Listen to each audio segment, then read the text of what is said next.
When we first started selling in our front yard of our house. And in the beginning, it was family. Family were the ones that would come, they would eat, they would support us to try to get something going. And we're talking about, we started this in 2015. It all began with our family. Our family brought in people, they spread the word, and then it created a chain reaction where people started coming more often and they wanted the food more often, and then it eventually took off. But in terms of the way the business functions, my mom, my wife, they're the ones that created all this. I just kind of gave them the idea and said, hey, well, let's try it out. Let's see what we can do with it, because we were lacking that type of food in this area.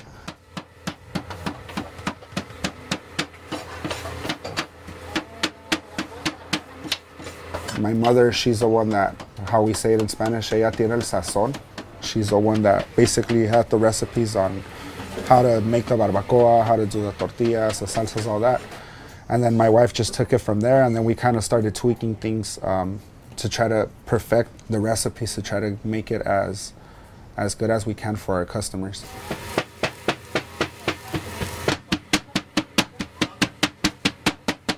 My mom and my dad, they opened up a lonchera, and I believe it was 2002, 2003, and they would make handmade flour tortillas. They had the lonchera for about a year, but for whatever reason, it didn't work out. So I always had that thought in me of what would have happened if they ran the lonchera with the power of social media the way we're able to use it now. Back then, they didn't have social media, so it was a lot harder for them to get that word spread out of what they were doing.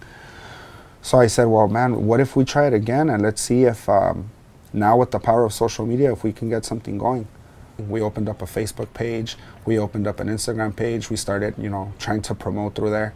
And then it just took off from there. Just, like I said, a chain reaction. People started referring other people. It started really grabbing traction through social media. And then it just went from there. Gente preciosa, estamos aquí con pura raza de Chikali, Asadero Chikali. Miren nada más, acá está esta chica que cocina riquísimo. Tortillas de harina con al pastor.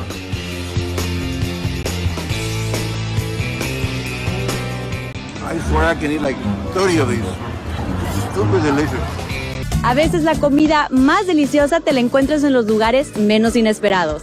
Acompáñame a ver qué es lo que tiene en común un camión de comidas con un lote de carros aquí en East LA. We are Asadero Chikali. We're in East LA. We're a taco truck in East LA. We specialize in northern Mexican guisados.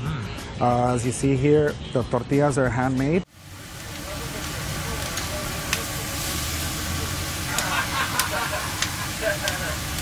Entonces, ¿ahorita qué estás haciendo? Estoy asando carne.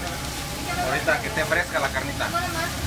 Cuando pidan de asada, ya va a estar muy fresquecita, calientita.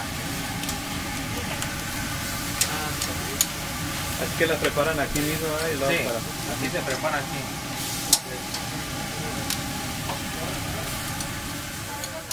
I feel it's very important that we show our customers, like I said, how much work we put into what we do, how much we sacrifice, and just give the customers an insight as to how Asadero Chikali is run on a daily basis. If you want to come inside and check it out, we have our kitchen. This is basically where we prep all our food, our tortillas, everything that has to do with our food, we do all that here. Tortillas being made by hand on the spot. It's all done by hand, and it's all done fresh every single day.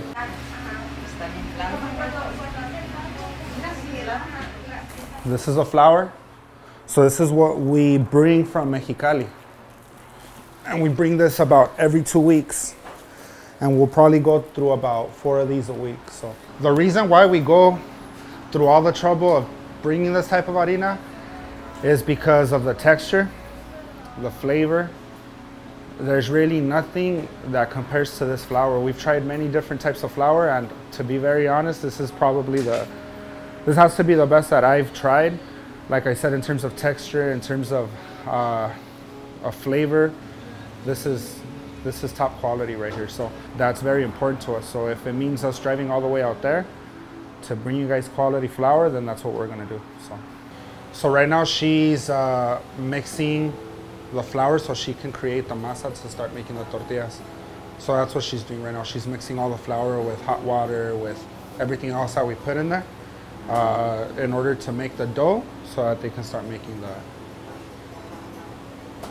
the bolas and then eventually the tortillas. So it's a lot of work. I mean, if you imagine, you know, having to make 1,000 tortillas worth of masa to create 1,000 tortillas, and then everything, like I said, is done by hand, and then having to make the bola from the masa, at least 1,000, that's a lot of work. And then right now she's getting the bolas that are here, she's putting them on that little pan, and then she's gonna take that to where we press the tortillas for our quesadillas and our vampiros.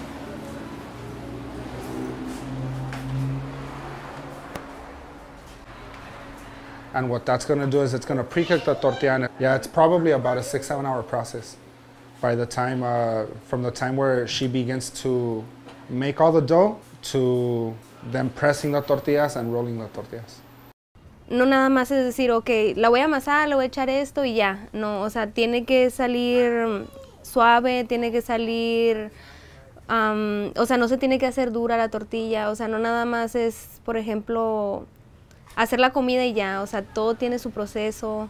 Es demasiado trabajo. Estoy sacándole forma al trompo para que se mire más atractiva